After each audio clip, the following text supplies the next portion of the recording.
Olá pessoal, tudo bem? Hoje daremos continuidade aos estudos sobre os conjuntos numéricos.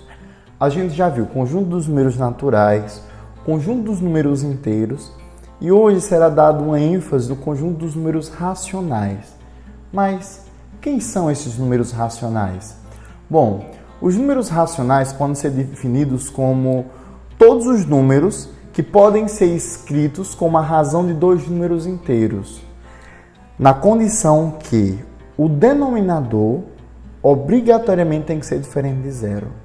Reza a lenda que se você ousar colocar um zero no denominador, na parte de baixo da divisão, explode uma bomba e mata toda a humanidade em um universo paralelo. Então não vamos correr o risco não, certo? Quem são os números racionais? Vamos ver alguns exemplos. Por exemplo, 1/4 é um número racional? Bom, 1 é um número inteiro, sim. 4 é um número inteiro também. E a gente sabe que para um número ser racional, ele tem que ser escrito como razão ou divisão de dois números inteiros. De fato é 1/4, tá ok? Então, esse número é um número racional. Vamos para outro. -5/6. Bom, -5 é um número inteiro. E 6 também é um número inteiro. Então, novamente, a gente tem a razão de dois números inteiros. Logo, -5/6 também é um número racional. É importante destacar que você está vendo esse menos aqui em frente do 5, né? Quando a gente trabalha com números racionais, é possível também colocar esse menos em frente à barra, né? Ou seja, você coloca a divisão 5/6 e o menos na frente. Então, seria -5/6. Seria o mesmo número, tá ok? Vamos para outro exemplo. E 7? 7, número inteiro, só o 7. Será que é um número racional? Bom, professor, não é racional porque só tem um 7. Não tem ninguém dividindo ele. Será mesmo? Olha direitinho. Debaixo do 7 a gente tem um 1, não é? Então, 7 é um número inteiro, 1 é um número inteiro também. Logo, a gente tem razão de dois números inteiros. Logo, isso daí vai ser um número racional. Assim como o 0. O 0 também ele pode ser escrito como razão de dois números inteiros. 0 é inteiro, por exemplo, 2 é um número inteiro. Então, a gente tem a razão de dois números inteiros, tá ok? Disso, a gente descobre o seguinte, que todo número natural também é racional. Todo número inteiro também é racional. Ou seja, o conjunto dos números naturais está contido no conjunto dos números inteiros que está contido no conjunto dos números racionais.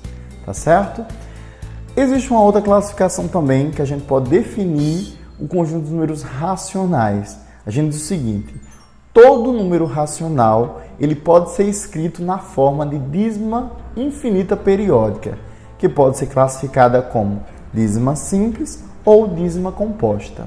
Mas, professor, qual a diferença entre dízima simples e dízima composta? Vamos ver alguns exemplos?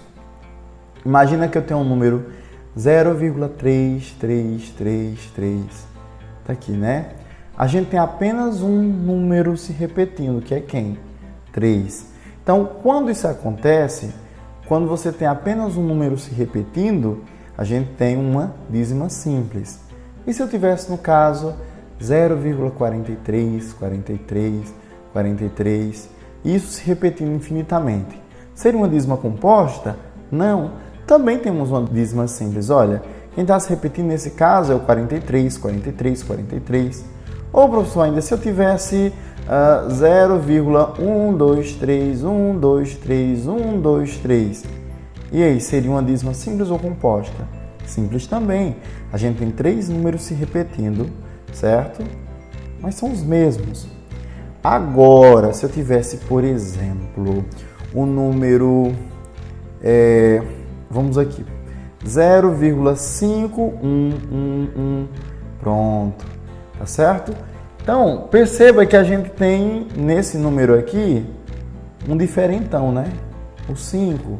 Então, a gente costuma dizer que nesse caso, esse número também é racional de fato, só que ele é composto, é uma dízima periódica composta.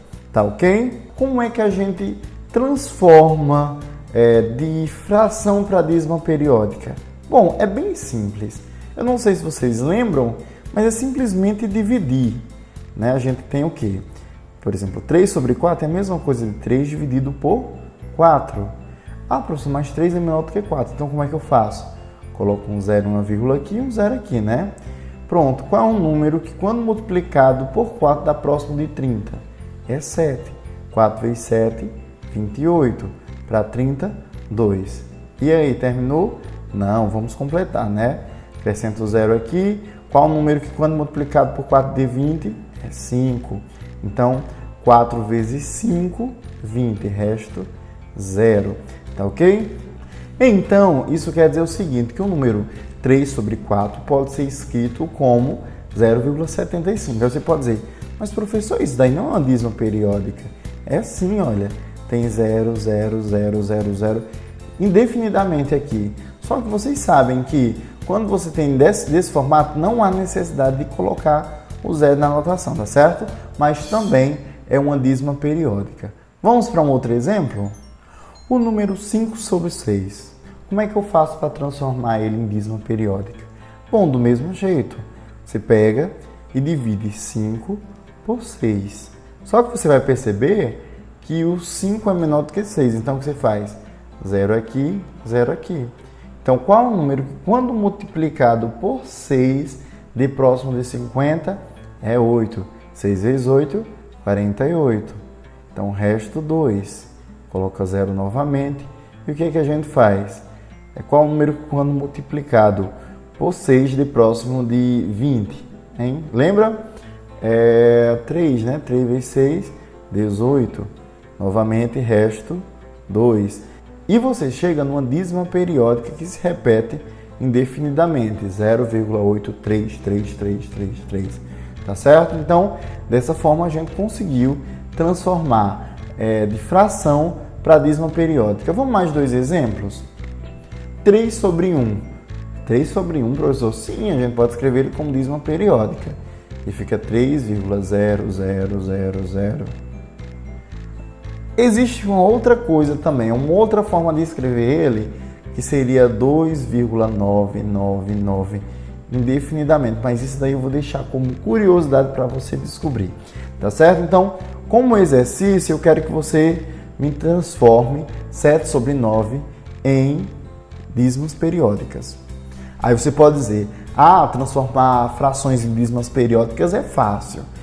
Difícil é transformar dízimas periódicas em fração. Não, é bem simples também. Vamos começar com um exemplo tranquilo? 5,2 é um número decimal, né? Como é que eu faço para transformar ele em fração? Bem simples, olha. Como aqui você não tem uma dízima periódica, ou seja, um número repetindo infinitamente, então a gente pode fazer, olha, isso aqui é a mesma coisa, você coloca o 5 e o 2, pronto. A vírgula, ela tem que andar quantas casas? Tem que andar só uma, né? Você coloca 1 e a quantidade de casas que ele andou. Lembra daquele ditado? A vírgula anda, né? Se você dividir por 10, a vírgula anda, tá certo? Então, essa fração é 52 sobre 10, lógico, você pode simplificar, que vai dar quanto? 26 sobre 5. Vamos para outro exemplo? 0,34. Como é que eu faço isso? Bom, você pode pegar e colocar 34 sobre 1. Aí, quantos zeros, professor? Olha, a vírgula andou 1, 2 casas, né? Então, é 0, 0. Tá certo? Então, vou deixar como vocês o próximo exercício, que é 0,253. Como é que eu transformo esse número em fração? Bem simples também, certo? Só lembre-se que a vírgula anda e a quantidade de casas que ela anda vai ser a quantidade de zeros, tá certo?